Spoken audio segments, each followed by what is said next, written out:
Welcome back to the Food Bod Pod, and in this episode, it's all about gluten-free.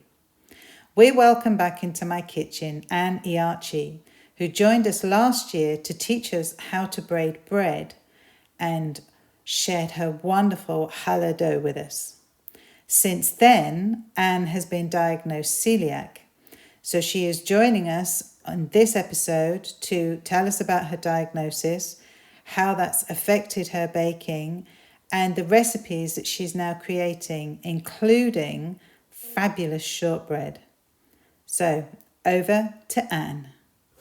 We are here again with Anne Iarchy, and we were just explaining in our introduction about the fact that you were here on the podcast with us previously, showing us how to make challah dough. But we're here now today to talk about gluten-free bread baking and baking as a whole.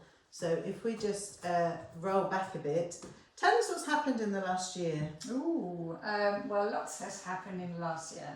So I'd say that over the last 18 months, I started feeling a little bit tired, very bloated. But, you know, when you're busy, you don't really care about those things. So you kind of say, well, I'm just too busy, I'm doing too many things. So that's where it's coming from. I might, yes, I eat healthily, but here and there, there's stuff that you eat that you might not eat on a regular basis, or eat a little bit heavier, or whatever it is. There's always a reason for certain things. And then I'd say this last summer, last summer, I started feeling unwell. I was actually even a little bit before the summer, even playing golf, I was feeling dizzy throughout my round. And when it was nice weather, I said, well, I didn't drink enough. There's always something that you say it's because of something. But then I was on holidays where I wasn't stressed, I wasn't doing anything, and I felt really unwell. I had tummy ache, really bad tummy ache. I was knackered up to the point where I just didn't want to do anything, which is very like you. So at the time I was going out with a guy called David, and I had said, look, I am not a beach person.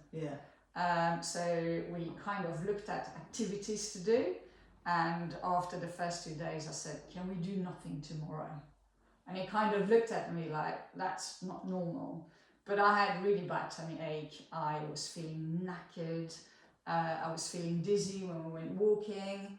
My bowels weren't very regular, but more importantly as well, at some point I started seeing blood coming out as well. Which I'm just like, oh my God, something is really wrong here. And so I tried to book an appointment with my GP for when I returned. Couldn't do it for whatever, it's quite difficult at the moment, but for whatever reason the system showed that I had an appointment for the day after I was coming back. So I'm like, okay, let's see what happens. And then I got the text reminder. Okay, then that's even better than you hoped. Yeah, so I went the day after I came back, I went to my appointment, couldn't register.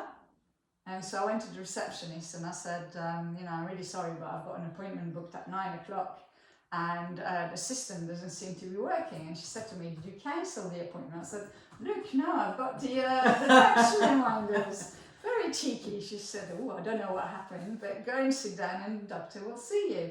Perfect. So that's kind of how it all started. And I seriously thought something was really wrong with me. Especially when blood is coming out. I thought I had bowel cancer. That kind of was in my mind. So GP, never seen before, was massively thorough. She said to me, look, we're going to do this test and that test and those tests and see what happens. And we're going to test you for celiac disease as well. And I just thought, celiac disease, seriously. I grew up on bread and stuff.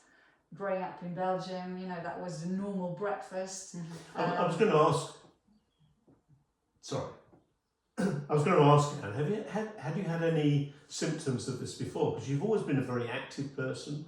You've always enjoyed your sourdough. Was there any signs that there may have been something wrong? As far as I'm aware of, no. Looking at it now, potentially, because celiac disease comes with a lot of different symptoms, and it's one of the reasons why, on average in the UK, it takes 13 years for someone to get diagnosed. 13 years. 13 years, till today. Because it's because there's so many different symptoms and you can't figure out what it is. Yeah. So difficult to write isolate it as well. So people write it off as being something different. Yeah. Yeah. Wow. Now, And difficult to isolate it. But are the symptoms always the same? Do they change? No, different people have different symptoms. Yeah. There's a massive list of probably around 30 symptoms that are associated with celiac disease. I mean, another thing that I really struggled with towards the end was brain fog. Yeah. Now, brain fog. That could be menopause, of course. Exactly. Which, of course, probably people were saying. There's just so Well, many. I'm not sure about that. I get brain fog quite often. And I don't think I'm going through the menopause. Are you sure? But, some people have depression. Some people, early menopause is one of the symptoms. So what you're saying is it could be because across that 13 years they could be having it being blamed on other things, Yeah. and they're not necessarily testing for it being celiac. Now, what I don't understand is the first thing that my GP did was we're also going to test you for celiac disease, which is just a tick box on the blood So test it's easy form. enough to do. So I don't understand why it's not by default. If someone comes with, intestinal issues, why it's not automatically checked as, something normal to do. That's beyond me. As I said, I was very lucky. Yeah. I got diagnosed, from the moment I went to my GP to, I did go private eventually for the next stage, only because I didn't want to wait 3 months.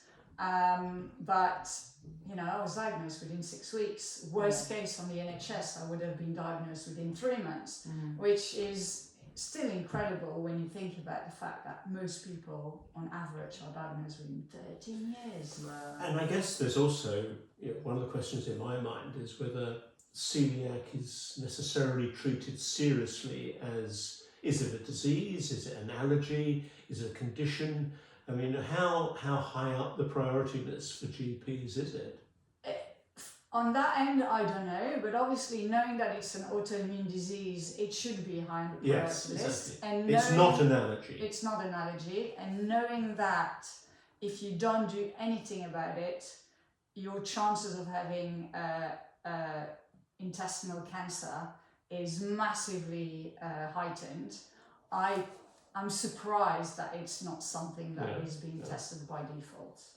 So I think that's an interesting point because most people won't realise that this is a disease. This is not an allergy. It's not an allergy at all. It is a proper. So your body is fighting itself the minute you ingest some gluten. So you remain having celiac disease. I mean, you told me this anyway, but so you will have celiac disease forever. Forever, yeah. So this is forever going to be in your body, and you will aggravate it if you have gluten. Yes. So if you don't have any, do you have symptoms? No. You can. The nice thing is, there's no medication for it, which I think is a nice thing. Obviously, it would be nice if there's something to take that will allow me to eat my lovely baguette that I miss so much. But by just changing what I eat and not eating any gluten, including cross-contamination, which is something we're going to touch on, I'm sure, I can totally reverse my symptoms. Obviously, you can't reverse early menopause, for instance. But the bloatedness, the dizziness, my bowels, everything that I had has gone. Which is amazing. Which is amazing. And when I do eat something that I'm not 100% sure of, I'm straight away bloated the next day. So my bowels straight away, there's an immediate reaction. I mean, I haven't been properly glutened yet because I am very, very strict, but it does happen. everyone that is celiac says that, you know, even without knowing. It's a verb, isn't it, to be gluten? Yeah. Yes, It I is. noticed that. It is. Yeah. You know, you go to a restaurant and whoever doesn't know and serves you the wrong thing, even though you mentioned it like 100 times, it will happen. And the symptoms come back straight away. Okay. And then it takes time for it to get out of your body again. So it's a disease that you carry, but that you will have no symptoms unless you aggravate it by having some gluten. Mm-hmm. Yeah. And I think most people would just think it's an intolerance or it's an allergy, because that's a different thing. It is a different thing. And some people are intolerant to gluten.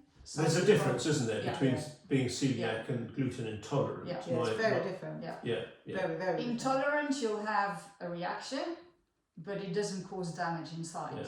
Yeah. While celiac disease causes damage inside. And it's also linked to other conditions, for example, not being able to drink dairy or eat dairy. So interestingly enough, I had a chat with my specialist about it at the time, and I said, look, I am a bit lactose intolerant, dairy intolerant, and he says, this place where you have the reaction is the same place that would react to dairy. Right. He said, potentially, there is a chance that as time goes by, you will be able to have dairy again. Not everyone. I've seen, you know, obviously you get into lots of Facebook groups and all that kind of stuff.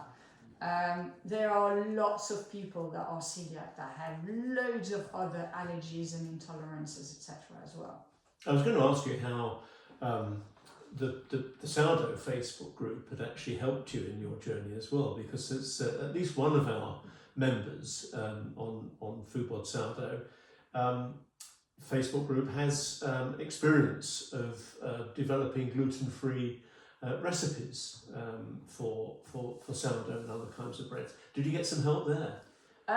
Yeah, a little bit. You know, you do. Obviously, I got my starter. I couldn't be bothered making a starter, and I wanted to make bread straight away. So I called. I messaged Kazi, and I said, "Send me some starter." Yeah. And so that's how my journey started with gluten-free sourdough. That's a great example of Facebook buddies helping each other out. Terrific. And we must just clarify here, my Facebook group, all of my stuff is not gluten-free. Exactly. I get asked about it quite a lot. I am not a gluten-free baker, which is why Anne is here. But we do have members in the group that are gluten-free or intolerant or need to bake for other people. So what we now have, which is brilliant, is Anne and Kazi have created a Facebook group of their own, which is all gluten-free baking. That's great. So when people now ask, I have someone to send them to. Yeah, definitely. Which is absolutely perfect. And the Facebook group is called Bake Without Borders. Bake Without Borders. But if you need the information, of course, you can ask us and come back to us on the podcast. And this is very valuable for me because I'm asked a lot about gluten-free, and I'm not a gluten-free baker, but to actually have someone that I know and trust to be able to hand people to. And it's, you know, it's not just that you're baking gluten-free stuff to satisfy a market. This is your life. It is, yeah. This is what you now need to have in your home. Yeah.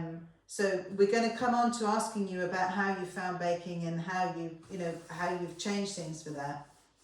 There's something you mentioned earlier about cross-contamination. So when you were coming here, my question to you was, is there anything I need to do? So for example, you asked me to have glass chopping boards. Yeah. Which of course is not something I would have thought of. But when you think about chopping boards, get a lot of ingredients and flavours and things ingrained in them. Whereas the glass, you can obviously clean more completely. So what other tips and things are there like that people need to be aware of? So when it comes to, you know, obviously let's start with what contains gluten. Okay, so there's 4 grains that do contain gluten, and that is wheat, obviously, barley, rye, and non-gluten-free oats. Right. Spelt being a type of wheat, it's not one of the 4. Well, we don't add it to the 4, but as we all bakers, add spelt to it as well, because lots of people think, well, spelt doesn't have gluten. Because interestingly enough, spelt, as you know, the gluten structure in spelt is It's much different. weaker, Yeah. and so people who are gluten intolerant Can eat spelt. often can have spelt. But it's sourdough. not gluten free. But it is not gluten So free. everybody that's ever asked Yes. me, but also whilst we're on that subject, I have been asked, because it's been written randomly for some reason, the process of making sourdough, during the long proving process, the gluten is broken down so it's more digestible. It doesn't disappear. Exactly. I have been asked if the sourdough process will render bread gluten free. Yeah. It does not. Absolutely, it does not. So please don't ever think it's okay. And I'm amazed how many people have asked me. Yeah. It's written somewhere, someone has written it somewhere, Yeah. and it's such false and dangerous information. So that was just an aside on that one. So let's Yeah, go it's back an to what you were important saying. one. So you're talking about So obviously those grains I can't use at all. However, when we talk about cross contaminations, it's all the stuff that is made with or that is packed or handled in a factory or in a kitchen or whatever that also handles gluten containing ingredient or one of the 4 grains. So even if you have, for instance, if you go to the supermarket, I don't know, maybe we should take some stuff out of your cupboard and see. In the UK, we're very lucky. There is a law, and in Europe as well, that says that if something may contain, it still has to be written on the allergen notice on the packaging. So anything that is may contain as celiac, you cannot have, because there is still a risk of having some bits, and you only need a crumb to cause damage inside. So this could be in a food production facility where they're making things with any of those ingredients. They could be airborne, they could be landing on something, therefore that... You know what, it's even, not even that, a stupid example, okay? A Snickers bar, regular size, is gluten-free, okay? Yeah. When it's in a celebration box, it is cross-contaminated because it's all packed on the same conveyor belt than a Mars bar, which is not gluten-free. Okay? Isn't that mad? Yeah. Rice is gluten-free. Yes. However, if it is packed in the same factory, and generally it's packed on the same machines as well, just at a different time, but they can't clean the machine properly, it may contain gluten because it is handled in the same place as. So it's one of the reasons as well why gluten-free products, be it even based products, are more expensive. Yes, because you have to have a separate area or a separate factory where you handle those kinds of stuff. And it's going to be smaller batch. I mean, I know the people that have asked Matthews if they can produce gluten-free flour. I mean, how would you? I asked Bertie. He said, forget it. You know, but you have a mill that's full of flour every single day. You actually wouldn't be able to clean it. You need to have a separate mill. Yeah, it has to be completely separate production, doesn't it? So the market is growing though for it, unfortunately. And I did ask my specialist actually, because interestingly enough, he said to me when he started, he only saw little kids, but now as new patients he sees more and more adults 40 plus. And so I did ask him, you know, is it because of our lifestyle, is it because of what we eat? And unfortunately there's not enough research being done yet about why that changed over the last, I don't know how old it is, but is it also possibly because they're ticking the box? So potentially that when we well, go to GP with something but and it still say... takes 13 years. So But how often do you go and you get told, oh, you've got IBS and on your way? Yeah.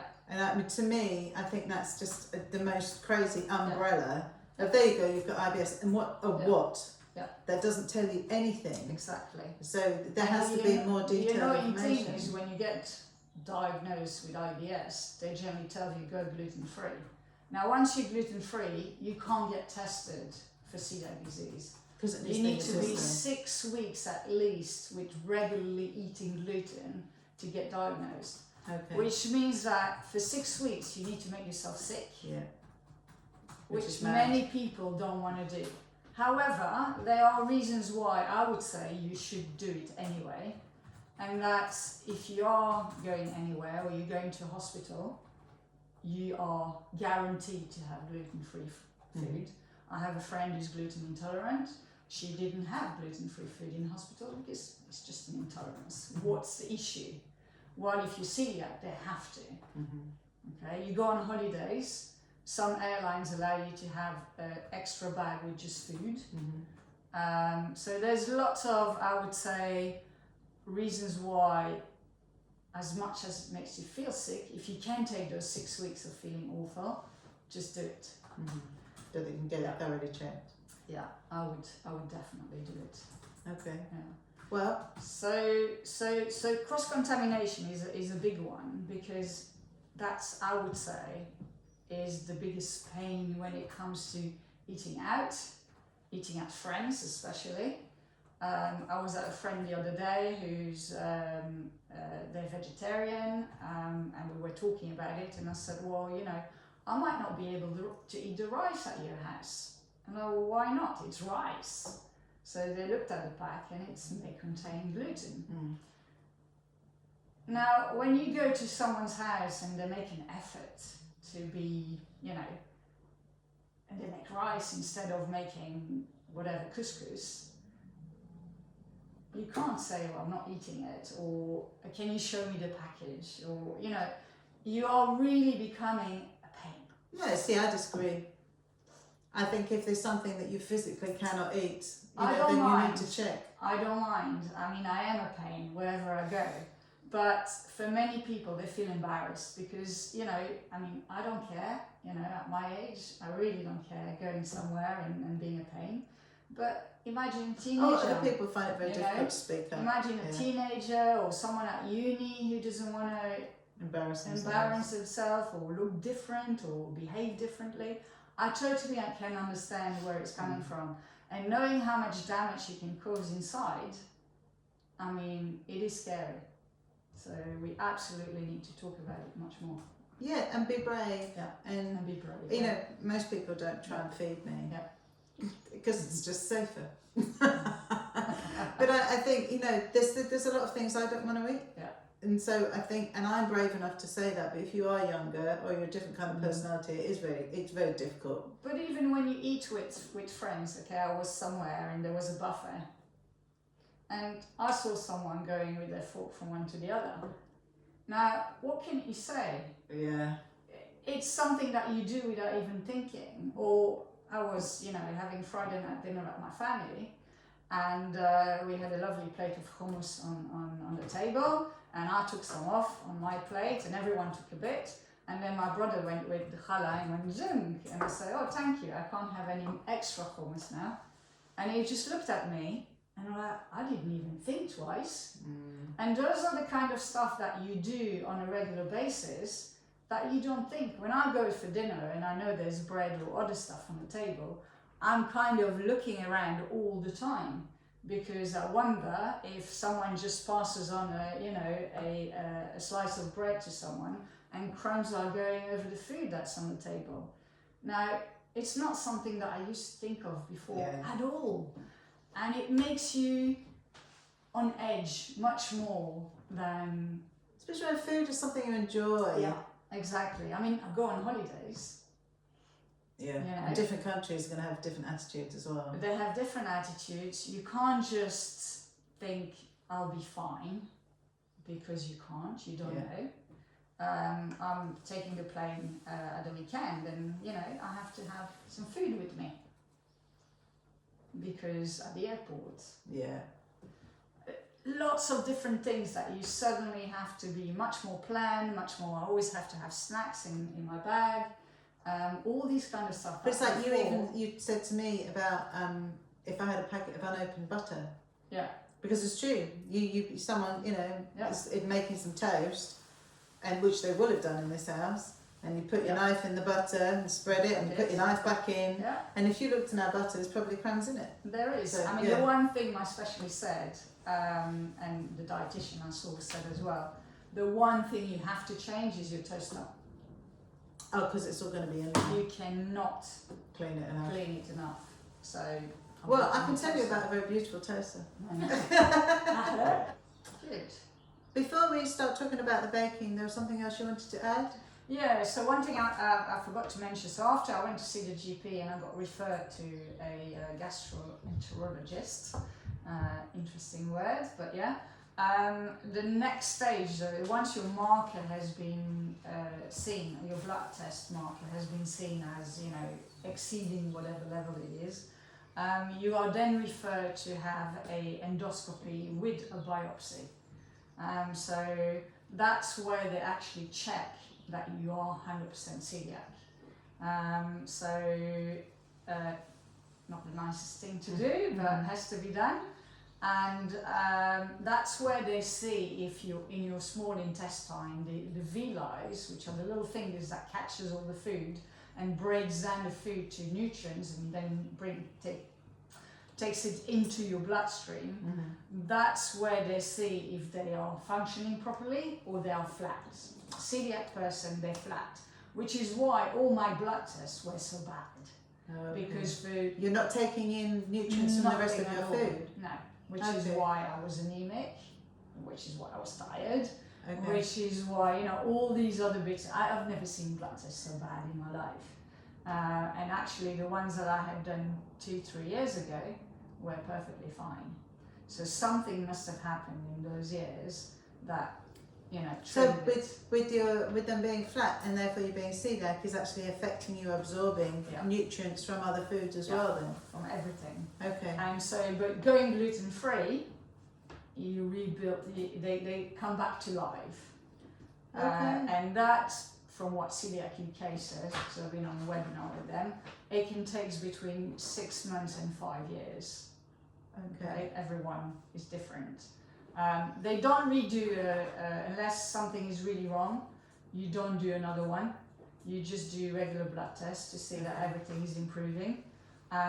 So I wouldn't know how long it will take me to improve. But to be honest, my symptoms are gone, so something, you feel better already. Something is working, yeah. So, and I think it's important just to reiterate here that we are sharing Anne's story and Anne's experience in the hope it might be of interest and of use to someone, but this is not us giving medical advice or telling someone what they need to do, or that if they're feeling a bit rubbish that there's anything they should get checked. What we wanted to do was to highlight a case, because Anne has been on the podcast before and has been here with her heavily glutened bread and is now back in a different scenario. I think it's really interesting. I mean, it's just so valuable because you're talking from experience. This is not someone that's providing gluten-free bread for the sake of it, for a market. You have no choice. I have no choice, no. So we've got some bread in front of us. I want to ask you about different flours and what the key things are. I know with sourdough, you can make a starter in the same way, but with brown rice flour. Brown rice, sorghum, buckwheat, quinoa. I mean, you can make a starter with any grain, really. The process of making a starter is very similar to a gluten one. So, you know, you feed your starter on a regular basis, you discard, and so that's the same process. It's what happens after that that's very, very different. Okay. So obviously, you know, gluten-free grains don't have gluten. So knowing that gluten gives a structure to bread. That's what gives your bread the structure, is the gluten and holds it all together. Yeah. You need to have something else instead. Now, before we go into the something else, to make proper bread, gluten-free, you need to have a mixture of starches and grain, which is again very different. So you can make a bread just from one grain, not going to be very nice. You could make a bread just from starches, would not be very nice and will be very crumbly. So you absolutely have to mix starches and grains together. What's an example of starches and grains for someone? Starches is tapioca starch, corn flour, potato starch. Those are the three main ones. Arrowroot as well, but you don't really. So something gluey, because potato starch is very gluey. Yeah. Okay. And then you have the grains, which can be brown rice, sorghum, millet, amaranth, buckwheat. I don't know. And buckwheat's always interesting because Yeah. buckwheat is gluten free. Yes, It's called is. buckwheat, but it's gluten free. Yeah. Okay. Yeah. And Gluten-free oats these as well. things are becoming more easily available. I mean, the brown rice flour is the easiest one. Yeah. And the others are becoming more easily available, but you're still going to have to search them down, really. You do, and interestingly enough, even if they're available, you have to check. I have to check for cross-contamination. Yeah, where they've been produced. Where they've been produced and how they've been handled. Okay. Because you can have buckwheat in the supermarket, buckwheat flour, but it is being handled with everything else. Okay. So you have to have make sure you check the packaging. Gluten-free certified grains or flour. Okay. Yeah. So we've got the two sides to it that you need then, the grains and the starches. Now, they do absorb way more water. So Yes. if in normal sourdough you'd have 70 to 80%, I mean some go 100% hydration. I know you go for 70 as a basis. Yeah, but it all depends what flour you use. Exactly. Gluten-free baking will require 110, 130% hydration. Wow, so you would, basically what you're saying is you would be having more water weight than you would the ingredients weight. Yeah. Okay. And does then it soak up that much? It does soak up that much. And then you need something that holds it together and that mimics that crumb that you normally don't have if you don't use it. And it can be one of two things. Yeah. When you do regular baking, so biscuits, cakes, etc., it will be something called xanthan gum, which is a chemically fermented thing from glucose and fructose, I think, something like that. So a sugary thing. Right. And that is glue. So if you add water to it, it becomes gluey. Okay. Or you have something that is psyllium husk, which is also something that is a bit less processed than the xanthan gum. People use that for fibre, by the way. Yeah, so, seeds and psyllium husk and a lot of things. Yeah. And when you add, so it's like, so you got a powder or you got the whole one, which is this. But husks suggest to me again a wheat. It is, well, yeah, but it's not a wheat. It's not even a grain. If you add a bit of water to it and you mix it. So what we've got in front of us is, so this is some milled psyllium husks. It is the whole psyllium husk. It's the whole psyllium husk, so they're quite fine. Yeah. It is and you're just mixing a tiny bit of water, and as you stir it, it becomes if you leave it for a few minutes, you'll see it becomes a gel. So that, okay. That's your crumb. That's what holds your bread together. So that's it's bringing those ingredients together. And gotta say, it doesn't look massively appetizing. No, it doesn't. It doesn't smell good. It doesn't really smell of anything. No. Okay. Okay. So if I tried to make gluten-free bread with just the wheat and the starch element, it's not necessarily going to hold together well. It will not hold together. Okay. I mean, you can. You'll see some recipes that you find, they'll be paste-like. Okay, which you then have to bake in a tin. Yeah. They're not very good. Well, no, and that's what I've seen. A lot of people are ending up having to put them into a tin because nothing's going to hold its shape. Whereas your loaves in front of us have held their shape. Yes. I mean, this loaf in front of us looks like a normal, a whole grain seeded loaf. Is it? You've got some seeds and stuff in it. So there's a question then. I know that if I use a weak flour, I can put seeds in the dough and that will give it structure. You don't have to. No, but would that still work with this? Would it work in the same way that seeds or something like chia seeds would give it some structure? It can do. So when I make a wholemeal loaf of bread, I do add, what do you call them? The brown linseed. Yes. Yeah. Milled linseed. Yeah, because again that gets gluey. It does a similar kind of thing. It does. So you could reduce a little bit of the psyllium husk and just add that. So get it a little bit better as well for your digestive system and your gut. So yeah, you can do whatever you want.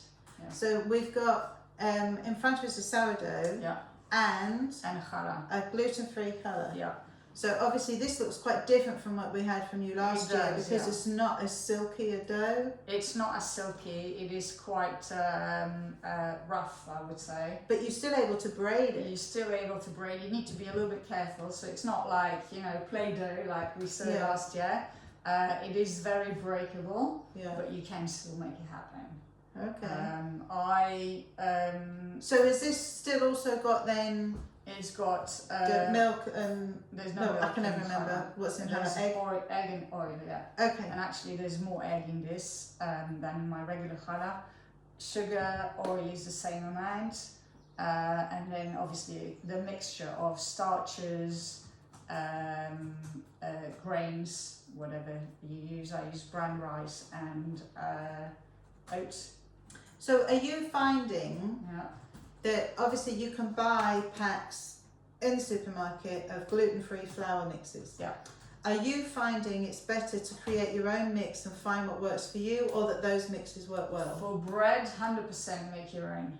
Okay. For cakes, I use whatever I find in the supermarket. Okay. Different brands have different mixtures when it comes to the amount of starches compared to grains, but they work very well for biscuits, cakes, etc. With added santan gum. See, I've always found santan gum has always sounded like something so weird to me. Yes, but unless you have to use it, I guess you don't know. Exactly. So, you've got no choice. I mean, if you don't use it, it will crumble. Right. Okay. Obviously, you don't want a biscuit that breaks before you even bite in it. You don't want a cake that just goes to pieces. So that kind of helps to hold it together. And I know that you've gone down the route of actually getting your own mill. Yes. So you're buying grains that you're then milling to create your own flour. When I can find it. Right. Okay. And again, I say when I can find it because it's a cross-contamination, that's the issue. Yeah. So I have found now millet grains, which I hadn't found before because the previous ones were all cross-contaminated. I have lots of Asian shops around me. They all have the grains. Most of them are cross-contaminated. Okay. So I can't use them. But yes, I do my brown rice. I mill myself. And I was very lucky actually. I was very tempted to buy A new mock mill. A new mock mill before.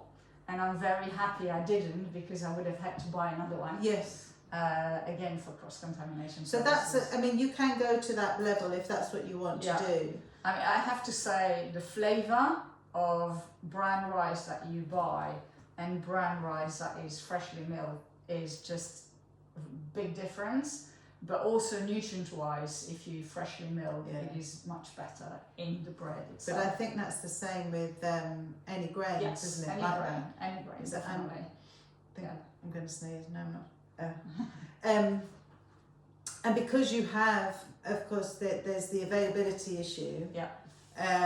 There's the fact that this is a smaller market, therefore that's why gluten-free products are more expensive because this is small quantity stuff. This is not big batch, huge milling. Obviously, it makes it cheaper. Yeah. But you have to find the grains, so that is the big issue. So can I break a bit off and try it? Yeah, okay.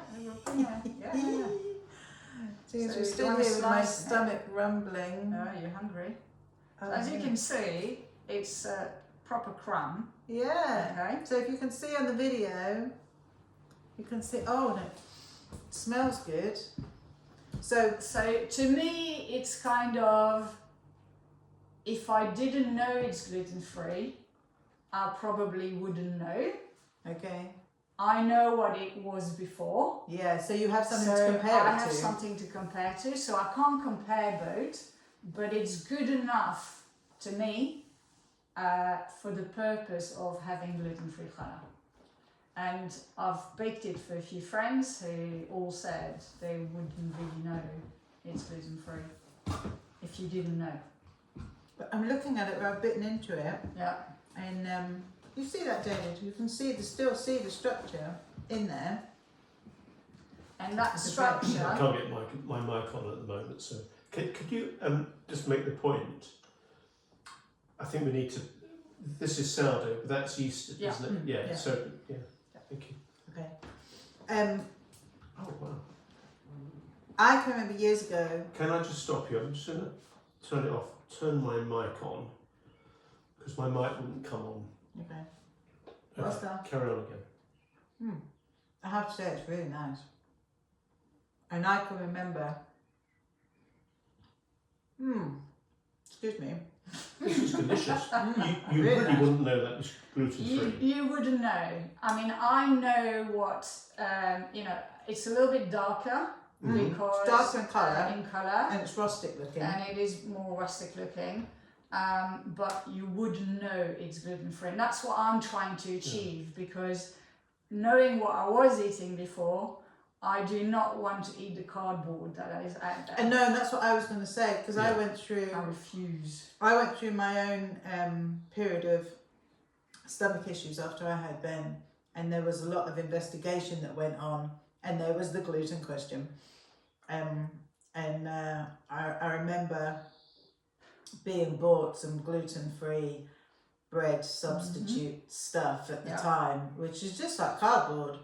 And we get a lot of people getting in touch saying about, they want to make something or make something for someone that's coming without just having this cardboard-like stuff. So to me, there's two things that don't make sense. One, it's disgusting, and once in a while you do find something that is bearable. But secondly, when you look at the ingredients, it's so processed. Now, we all know the issues of ultra-processed food, right? That is unhealthy for us. I mean, it's in the news all the time. If you already have a digestive issue or an intestinal issue, why would you eat ultra-processed food? I mean, just because that's what you have. When you bake it yourself, I know not everyone's got the time, the inclination and all the other bits, but it doesn't have to be ultra-processed. I mean, I received, being celiac, you can receive some boxes sent to you because in some areas in the UK, you can get bread and some flour on prescription. Okay. That's another advantage, I would say, of being diagnosed. But some of the stuff arrived, some bread arrived that was valid for like 5 months. Now, you just think, what is in there that keeps the bread good for 5 months? It's the same issue, isn't it? That's why we're all bread bakers, because what we bake is better than what you can buy. For sure, but it just, to me, doesn't make any sense when you have a digestive issue. Why would you eat this? And it has to be what's available to people and people's choices. 100%. I want to try the sourdough. Yeah. Now, if I use my bread knife on it, that means you can't eat any of it. No, I'll be okay because one, it's metal. It's metal and it's clean. Okay. If it had a wooden handle, I'd think about it. No, this is the bone handle one. Is that all right? Yeah, yes. So let's have a listen to see how this sounds on this slice. Oh, it's still warm. So are we all right cutting into it, but it's still warm? So that's one of the things is you're probably okay. I baked it it came out of the oven at 7:30 this morning. Okay. So it should be fine by now. But you absolutely, so if with normal sourdough, you'd have to let it set for about an hour. This one you need much longer, otherwise it can be gummy. Okay. Okay? Wow. So there is a crumb. There is. There are holes, not big ones. You can't, I tell you what, can't though, replicate the whole thing. If you put seeds in a loaf anyway, often it closes it up, so it's not looking so different. But even if you have it plain, you would not have big holes. So let me just clarify, the challah is a yeasted dough, so it's been made with dried yeast, whereas this is your sourdough. Yeah. So I take it you need to find gluten-free yeast as well. Most yeasts are gluten-free. But I mean, it's being made somewhere that isn't. Yeah. Would you like a little bit of your own loaf? So let's have a try. Crunchy, lovely crust. Really nice crust. And again, you wouldn't know it's gluten-free unless, What seeds are in this, Anne? This is poppy seeds, not poppy seeds. The mixture of different seeds, poppy seeds, Pumpkin seeds. sunflower seeds, sesame seeds. the Lovely. whole shebang. I'm really impressed with that. Very impressed. Because I tell you what as well, it's the colour. Because I remember gluten-free stuff in the past was just grey. And the colour So of the it. colour, I didn't use millet. Millet, it gives it a bit more yellowy colour. So every grain obviously has a different colour. Quinoa, I use mixed quinoa, you know, the three-coloured one. So that gives it a little bit more brown This colour. is really delicious. nice. Really lovely. You have teff, that is, you know, you have brown teff, which makes it much darker. So it all depends on what grain mixture you use. So this has psyllium husk in, and the challah, that's got xanthan done. No, the challah has psyllium husk and baking powder as well. Oh, right, okay. So in here, to me, there's lots of different recipes out there, but in this bread, I also use a little bit of apple cider vinegar to give it that extra lift. Right. Okay. And that helps with the oven spring, doesn't it? In which one? In the sourdough. Okay. Which in the challah, that wouldn't be nice flavour-wise. Yeah. So there's a little bit of baking powder in it as well. Yeah, the challah's because of the butter and the oil, it's a richer dough, isn't it? It is a richer, yeah. So, I'm talking my mouthful here. Go for it. Are you keeping a log of the recipes you're creating? I am, yeah. Okay. Well, kind of. So You need to start doing that. I know. So if we... I have this, but I changed the... very funnily, so I didn't want to open a new pack of millet last night. So I used buckwheat in there, which I had open. But yes, the recipe is written, but yeah. Will you have some recipes for us to be able to share with people? I'm happy to, yeah. Okay, and if they find your Facebook group, they'll also get that help. And also, just to reiterate for people, your Instagram account is Little Home Baker. Little Home Baker _ So all of these things will be on the description as part of the, when the podcast goes out, this information goes with it. It'll be on our website, it'll be on the YouTube video, because I think people will be very interested. But also I think you've done some online classes. Yep. Yeah, so maybe there's more of them coming. Yeah, there will be more of them coming. Or of course, if you're in North London, you can just buy some from Anne. So there's going to be lots of opportunity with this. One interesting thing with gluten-free bread, so I mentioned hydration. I feel that they dry out much faster. Even with all that extra. Even with all that extra. So I would eat fresh probably for 2 days, and then toasted would be amazing after that. So it does keep for a week, but you wouldn't eat it. Well, assuming you're leaving this loaf with us, you know, we'll let you know how that will be after a few days. That's fine. And interestingly enough, I don't know what you do. I normally, my normal sourdough, I used to slice and freeze in a Ziploc bag. And then take a few slices out. I always used to fight to get the slices separated, which with gluten-free bread doesn't happen. So there's something in the hydration and the humidity that is different. So it's much easier to just pull apart and just stick a slice in the toaster. Okay, cool. Yeah. So many tips for this. I'm sure there's other things that I should be asking. Which the process though, okay, because there's no gluten, even if you add the psyllium husk, you don't do stretching. I was going to say, can you still stretch it? But it's just a mix. So you feed your starter. Yeah. Some people do a pre-ferment, which is your starter plus extra water, extra flour. Some just feed the starter way more. I haven't experimented to see the flavour difference, but what I do like with making the pre-ferment is that it's much more flexible time-wise. So that's one thing. And then you stick everything in the mixer, you mix it, and then you're done. Okay, so there's no wait. I mean, there is fermentation. Yeah, but there's no stretching. But there's no stretching. So time-wise, I actually find it much more flexible than a regular sourdough.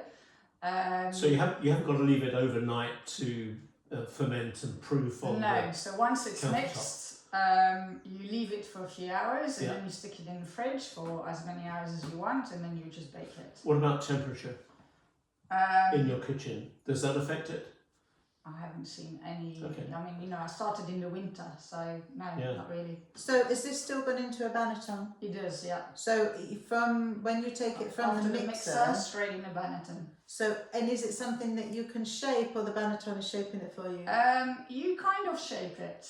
Yeah, Okay. so you make it into a, shape of the banneton. Okay. So it comes out, you just, I mean, some people put rice flour. I don't even put rice flour. I find, it's nice to handle. You just, shape it into the shape of your banneton and just stick it in. Cover it up, leave it for a few hours. Temperature wise, yeah, so those few hours can be a little bit less or a bit more. That definitely. You'll see it rise. And when it rises nicely, you stick it in the fridge and you bake it the next day. Okay, I have one final question for you, Anne, if I'm allowed. I have one final question for you, Anne, if I'm allowed to ask it. You've been baking gluten-free bread now, including sourdough, for what, about a year? No, not even that. Yeah. Which do you prefer? Do you still hanker after your old sourdough? I definitely do. Definitely. I mean, I just think the crumb on, and the yeah. But definitely. You still bake wheated sourdough for people. Yes. I mean, how do you cope with that? You've still got to go through your kitchen. Yes, so I still bake for others. Again, it was something that I spoke to with my specialist and the dietitian. Yeah. I wanted to get the approval of doing it. And one thing they said is, families who are mixed families, some with celiac disease and some others, they still eat everything as well. Obviously, they, So I need to be very careful. I try not to bake both on the same days. Sometimes, So you can still work with gluten. I can still work with, because for me, it's not an allergy, it's an ingestion thing. Yeah. So I do clean a hell of a lot. Okay, because obviously cross-contamination is an issue. Will I at one point stop doing wheat stuff or gluten stuff? Depends what business you have for the gluten free. Yeah, so I'm, thinking about opening a space. So for gluten free, I mean, there's just nothing out there. So there's a massive potential there. You could corner the market, Anne. I'm sure you can. Yeah, so I am definitely thinking about it. But so I just need to be very careful. So I have separate bannetons for my gluten and non-gluten. I have very different containers for all the flours as well. I use 2 different washing up sponges. My dietitian said I didn't need to. Celiac UK says you don't need to. I do. I feel more comfortable with it. It's your choice. Different chopping boards, all this kind of stuff. My starters live in the same fridge. I only have one, but different sides of the fridge. You do, I do wipe my oven off a few more times than a normal person would do. So there's definitely much more cleaning going on. Yeah. But it's worth it. Yeah, I when I handle gluten stuff, I go not just wash my hand but brush under the scrub your nails. Scrub everything. And would you bake gluten and gluten free in the same oven at the same time? I don't. No. I would bake my gluten free stuff first, and then do the gluten one. Yeah. Again, you just need to think of what. Otherwise, you have to also cool the fridge, the oven, so that you can clean it before you put the rest in. So you've got to think more about process and logistics, haven't you? Yeah, and I think I probably bake a little bit less of gluten stuff than I did before, but I still do. And it makes me, thinking, if I just could have a bite of that, or it's just not worth it. Just not worth it. No, seriously, the way I felt, and that's one of the things that I always say: if you're not happy or you don't feel good, try and anchor that feeling because when you tempt it to, you have to remember how it makes you feel. remember how it makes you feel, and it's just not worth it. So yeah. Great, excellent.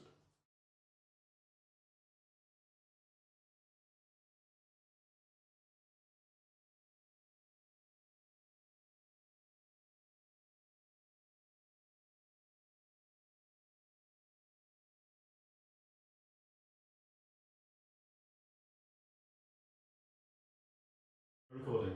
Here we are. Okay, we are now looking at making something. Yes. So, Anne, what are you going to make for us? So we're going to make shortbreads. So one of the things that, again, you find in the supermarket are biscuits, but they're smaller packets, very expensive, not always very good. Okay. So to me it's important that if I eat something gluten-free, like biscuit or cake or whatever, it has to taste as good as anything else, otherwise it's not worth it. Well, I mean, I have to say, I'm very, as people know, I'm very particular about my meals. Yes. I want my meals to be enjoyable. Yes. So if you're actually going to have some food, it needs to be something you're going to enjoy. Yeah. And just because you are celiac doesn't mean that you shouldn't have tasty food. Okay, so we're making gluten-free sourdough. Shortbread. We're making gluten-free shortbread biscuits. Yes, okay. we are. Okay. So what we will have this on our website, but if you just want to run through the ingredients. So we have unsalted butter. Okay. Okay. We have caster sugar. Yeah. Sorry, this is not glacé cherries. I just pre-measured them. So in the pot. In the pot, we have caster sugar. Yeah. A little bit of extra to throw on top, just before baking. We have some gluten-free flour blends, which is supermarket bought, so not some that I mixed myself. Okay. We got corn flour. Right. Just buy at Tesco's or whatever supermarket. You got corn flour. We have the xanthan gum, which we mentioned before, because we need that to hold the biscuits together. Now, I often, by the way, deglutenize my regular recipes. Okay. Yeah. So my chocolate chip biscuits, for instance, or my biscuits you have at Christmas, gingerbread biscuits. I just use my regular recipe. I use the supermarket bought blend, gluten-free blend, and I add a quarter of a teaspoon by around 120-150 grams of flour. Of xanthan gum. So you're managing to convert your standard gluten-based recipes with non-gluten. Yes. So the more you do this, the more you're getting comfortable enough to be able to do that. 100%. Okay. Okay. And I think the thing is with things like that is that having to remember the glue element. Yes. It's the xanthan gum or it's the psyllium husk. So unless you've got that element in, it's not going to hold it together. And that's one of the things that I know lots of people have tried with, biscuits and all the other and cakes and stuff, and it's crumbling. I'm like, yeah, you do need that. And you've got corn flour in these to give a bit of crisp. Yeah. Right. Okay. Yeah. So if you look at all the recipes for shortbread, some have, some don't have it in. And some have almond flour in them. Some have as well. So you could use almond flour. Yeah. Definitely. What's nice with almond flour is that it increases, and that's also with cakes. Same as with bread, where it becomes a little bit stale faster than anything else. Same with biscuits, and biscuits actually is not too bad. It stays in a box for a week. But cakes especially, if there's no allergy, and you can take a little bit of the flour away and add some almond flour, it gives that moisture that you don't have with. Oh, so we'll add to the longevity of the product. Totally. Oh, good. Totally. Okay, cool. So that's definitely something you can do.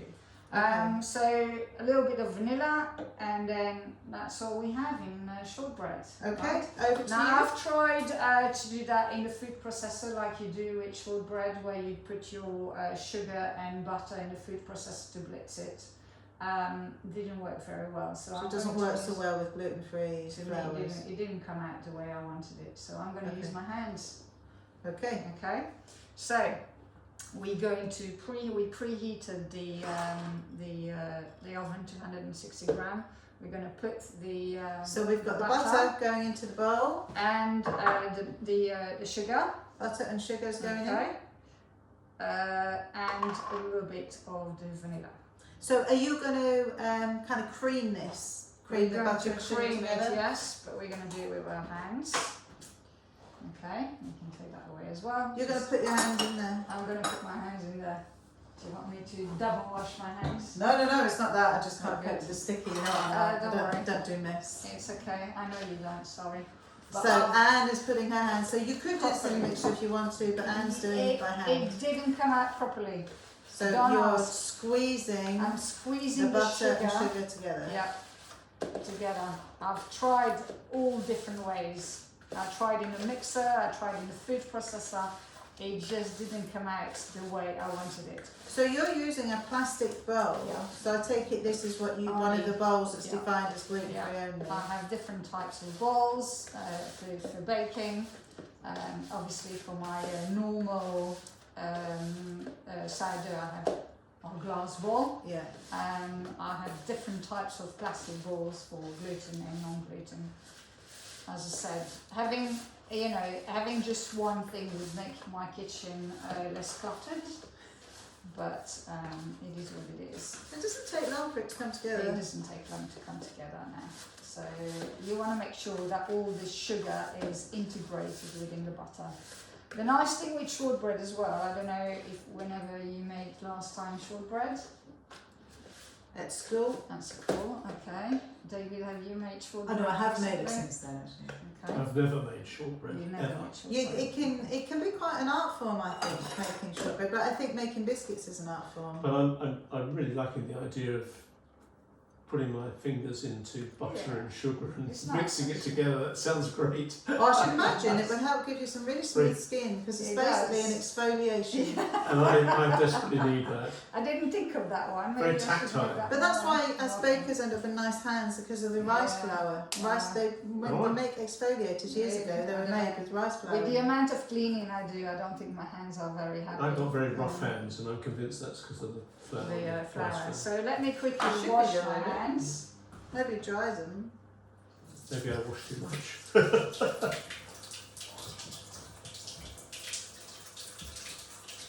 we go, very quickly, because I'm going to get my hands dirty again, but that's just for in the meantime.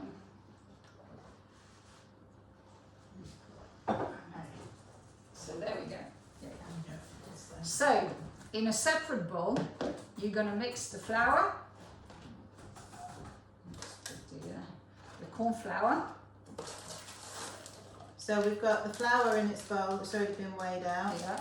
and you're going to be adding corn I'm flour. going to add corn flour. Now, corn flour, as you know, or may know, and may not know. By the way, I use corn flour when I make a white sauce or something like that, instead of flour. And I actually don't understand why restaurants use flour, because that would make sauces much more accessible to everyone. And you could use potato flour, corn flour, or tapioca flour. So some people are allergic to corn or maize. And then we're going to add 3/4 of a teaspoon of xanthan gum. So we're making, your recipe says it's going to make about 18 biscuits. Yeah, depending on the size. So we've got 150 grams of unsalted butter, 70 grams of caster sugar, 1 teaspoon of vanilla extract, 255 grams of plain gluten-free flour. We've got So I say plain because there's also in a supermarket you've got self-rising, and okay. you don't want to have that. We've got 60 grams of corn flour, 3/4 of a teaspoon of xanthan gum, and half teaspoon of salt. Yeah, coming And up. a bit of extra sugar if you just want to sprinkle some over the top. Yeah. Okay. So half So a teaspoon. we've now got, in this bowl, we've got the flour, the corn flour, the xanthan gum, and the salt. Yep, which we're going to mix together. It would be like if you had your own little helper. Be great, wouldn't it? Maybe I should hire you as my helper. Okay, so that goes in here. Okay. Okay, very easy. So So we're adding the flour mix, so the dry mix The dry mix into is now going in butter and sugar and with the butter and sugar. Okay. Okay, hand goes back in, and we're going to mix it all together. Again, very nice, very satisfying. Do you think that the gluten-free flour feels any different? Is it Oh finer? yeah, it's much finer because there's I guess there's no brown or starches wheat in germ it. or anything. There's nothing.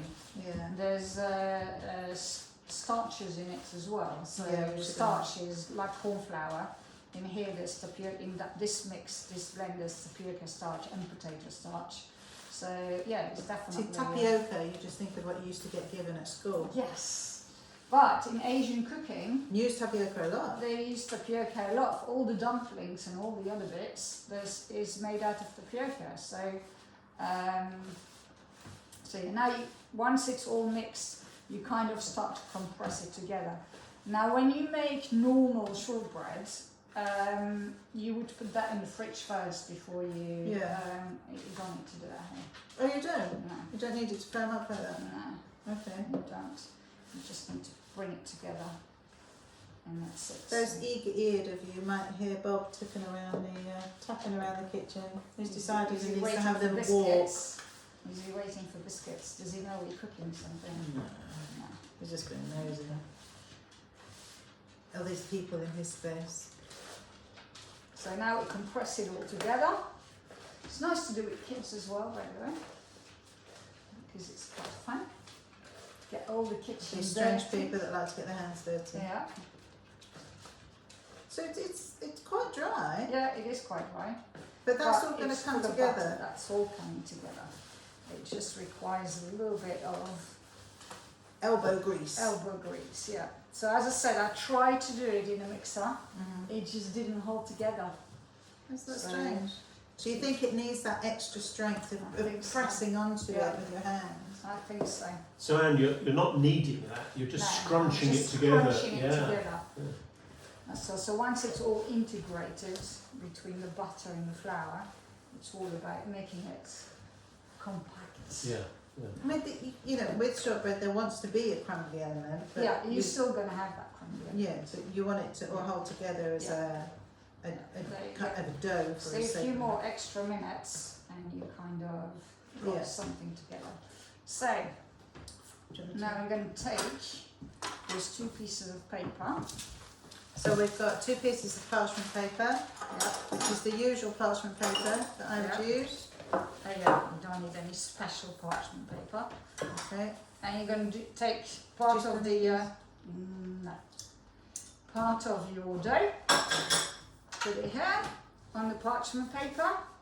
You're going to like that because it's not going to dirty your kitchen. Then you're going to take the next one, and then you're going to take the rolling pin.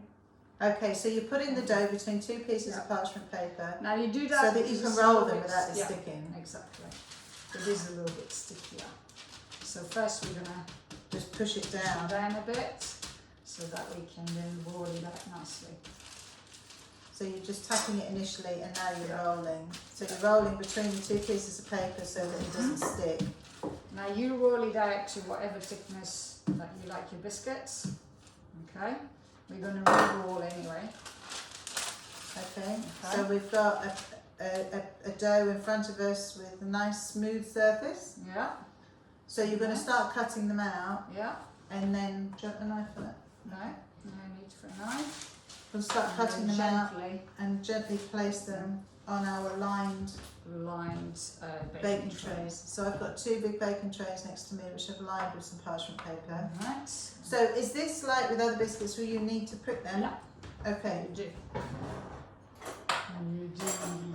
Nice. And the nice thing as well is you don't need to leave much space in between. Are you happy for me to? Yeah, go for it. Just a couple. Yeah. So we're pricking them so that they bake evenly. Mhm. Okay. Yeah. Just like we do with crackers. And then whatever you So have, they don't puff. you re-roll. So you crunch together. Yeah. Whatever pastry you have, always roll it out again. Smells good enough for you. You could put flavour, by the way, if you wanted to. Okay. Yeah. And they're very smooth. They are very smooth. Very smooth dough. Yep. So from crumbly. Yeah, which is quite amazing considering how crumbly it was. Exactly. So I like to do it in between two pieces of paper.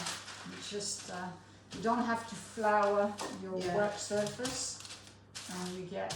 I mean, you could put it on your work surface and just flour it, couldn't you? Obviously making sure you're using gluten-free flour. Yeah. But then the whole kitchen is just Covered in flour. full of flour. Which is why, of course, my whole sourdough process is done in a bowl.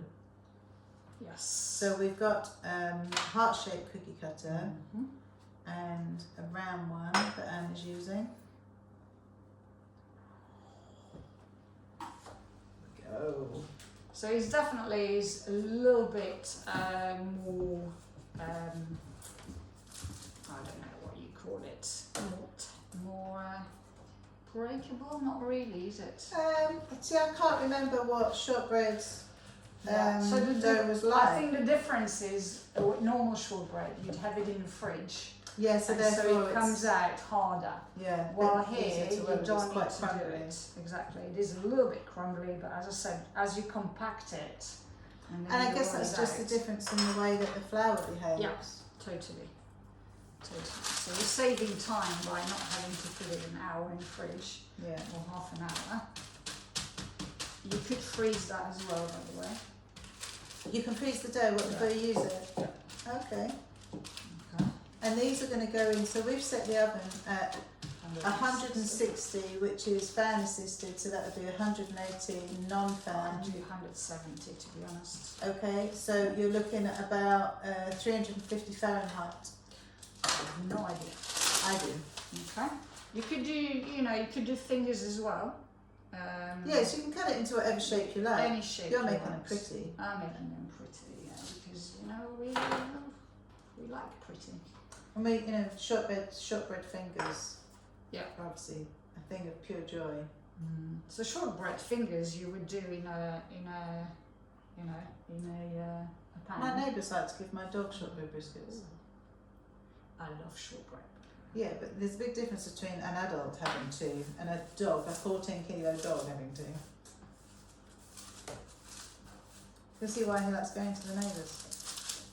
So just each time cutting some out, rolling the leftover dough, so you just keep using it. Yep. And you just pick up all the little bits on the way as well. So you keep adding it as you go along. Adding it as you go. That's quite a workout, isn't it? It is great. You don't have to go to the gym. Until after you've eaten them all. Yeah, then you definitely have to go.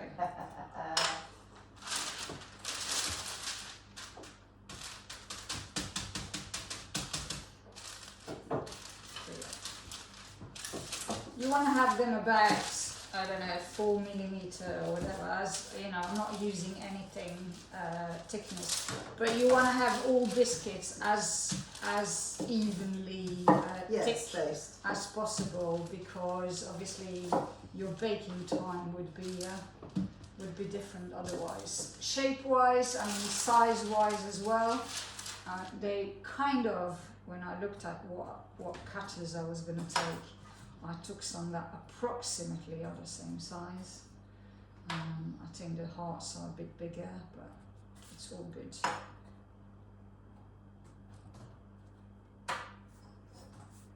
probably a little bit finer.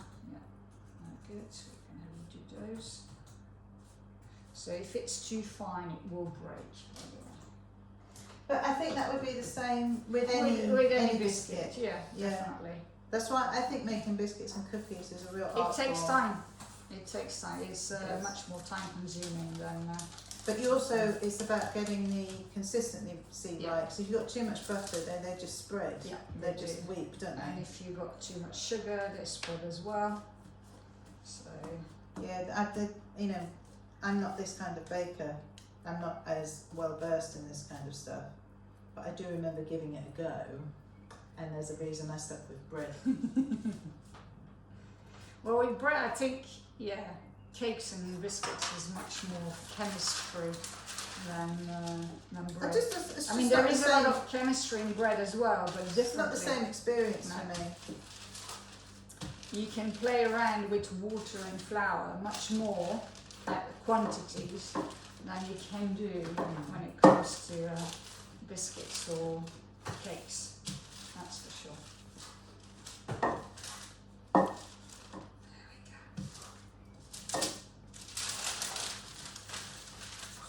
So I made that for, I don't know, my nieces, and they couldn't believe it was gluten-free.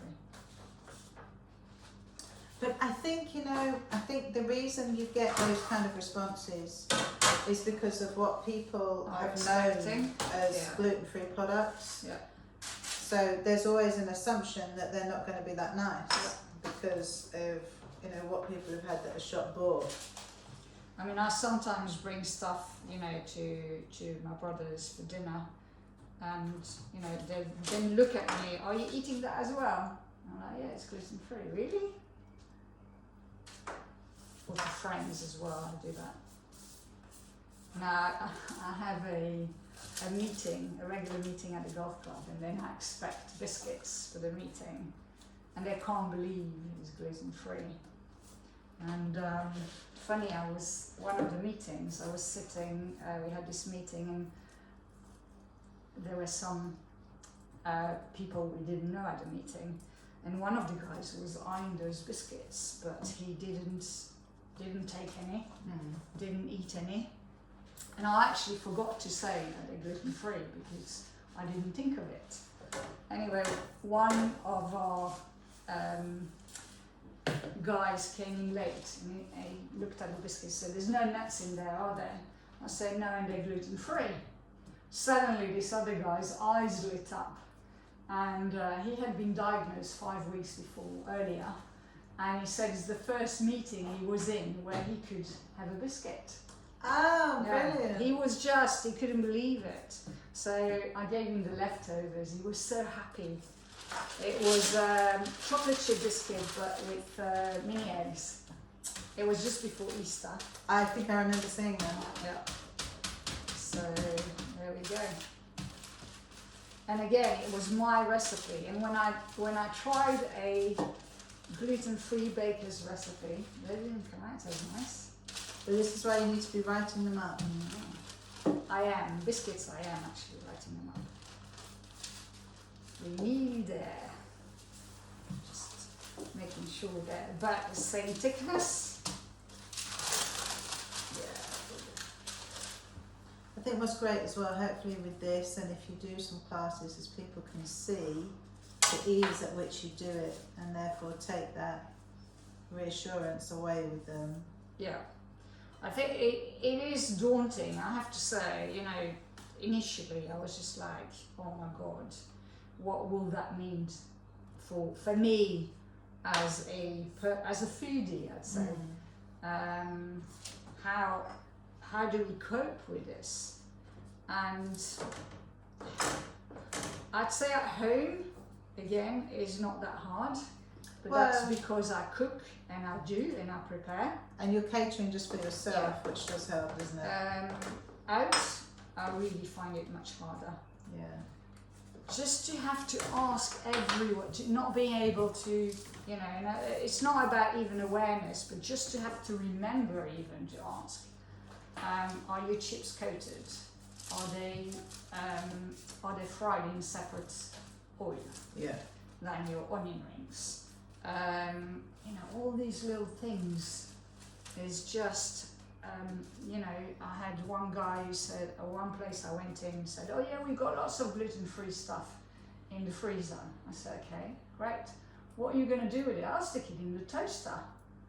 And I'm like, "Well, I can't use your toaster." Or I was in a coffee shop, and so I asked, "Do you have a cake?" I took a friend out for her birthday, a gluten-free cake. "Oh yeah, we have brownies." And then I said, "Okay, I'm not a massive chocolate fan, so brownies was not my first choice." But then they took the same tongs to take, and I'm like, "I'm sorry, but I can't have that cake now." "What do you mean?" I was was like, well, you should have separate tongs.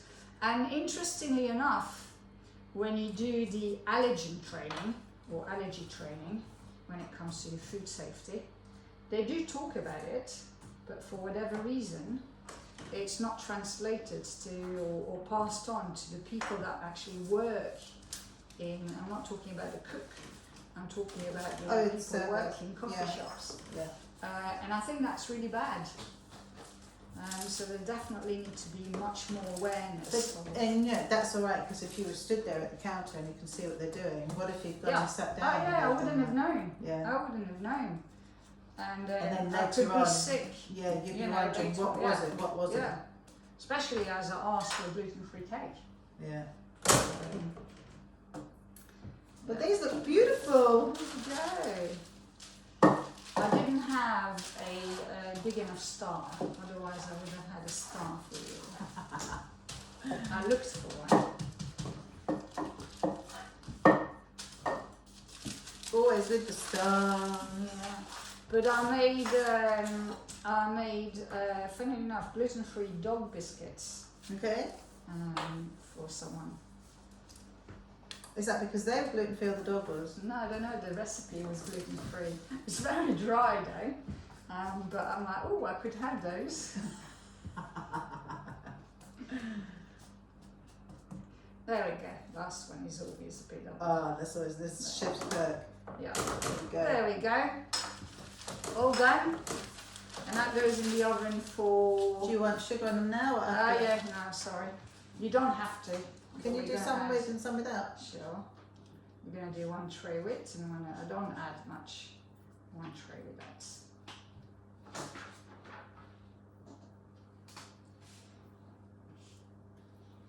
Is that 18 biscuits? 24. 24. There you go. All depends on your cookie cutter. You could make lemons and you can make. You can, lavender, lemon, orange, chocolate chips, rosemary, chocolate chip. Chocolate chip would be interesting because obviously they're a bit thicker, so your biscuits will have to be thicker. Yeah. So you might have to bake them for a little bit and longer. you'd have to make sure that they stay stuck together. So they would do. We now have them all rolled out, cut out, beautiful. How long am I putting them in the oven 18 for? minutes. 18. Yeah. 18. I know your oven is a funny one. Not well. So I think what I'll do is 8 minutes and then I'll swap them around. Yeah, that sounds good. And then we'll look at 60 minutes. And here we are. Here is the shortbread before baking, and here it is as it came out of the oven. They were perfectly crumbly, fabulous shortbread. You can find the recipe on our podcast and you absolutely need to try it. All of Anne's baking was great. As you can see, she loves it. And a big thank you for the strawberries that they brought with them that we enjoyed with our shortbread. We hope you've enjoyed this episode. We hope you feel inspired about gluten-free baking. Maybe you can share it with someone you think it will be useful to. As always, we bring you the Food Pod in partnership with Matthew's Cotswold Flour and Shana Sourdough. We've got all your baking needs covered. Thank you for watching.